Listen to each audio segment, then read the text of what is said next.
اب آپ کو بتائیں تو پاکستان پیپلز پارٹی کراچی ڈویژن کے تحت جشن آزادی کے موقع پر ایک ریلی نکالی گئی۔ یوم آزادی کے حوالے سے پورا ٹاؤن سے پیپلز سیکریٹریٹ تک عظیم الشان آزادی ریلی نکالی گئی۔ ریلی کی قیادت پاکستان پیپلز پارٹی کراچی ڈویژن کے صدر اور صوبائی وزیر سینیٹر سعید نے کی۔ ریلی میں کراچی ڈویژن کے deputy information secretary Muhammad Asif Khan, chairman سراب کوچ ٹاؤن لالا رحیم، چیئرمین سپورا ٹاؤن راشد خاصخیری، شیخ صاحب محمد، تمام بزنس کے منتخب چیئرمین، وائس چیئرمین اور کونسلرز، تمام پی ایس یو سیز اور وارڈز کے صدور جنرل سیکریٹریز اور ہزاروں کی تعداد میں کارکنان نے شرکت کی۔ ریلی کے شرکت نے اپنے ہاتھوں میں پاکستان اور پارٹی کے پرچم اٹھا رکھے تھے۔ اس موقع پر ریلی سے خطاب کرتے ہوئے سابق صوبائی وزیر و صدر پاکستان پیپلز پارٹی کراچی ڈویژن سینیٹر سعید نے کہا کہ آج ہم ایک آزاد اور خود مختار قوم ہیں اور یہ ہمارے قائدین کی ملک نعمت ہے۔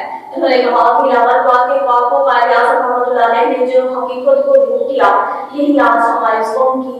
انہوں نے کہا جس وقت میں حقیقی جمہوریت شہید ذوالفقار علی بھٹو اور شہید محترمہ بینظیر بھٹو کی مدد ہے کہ ان کے منشور اور پیر نے قائد اعظم کے اس پاکستان کو حقیقی آزادی اور خود مختار ریاست بنایا۔ ریلی میں شرکت نے پرشگاف نعرے لگائے اور پاکستانی ترانوں پر رقص بھی کیا۔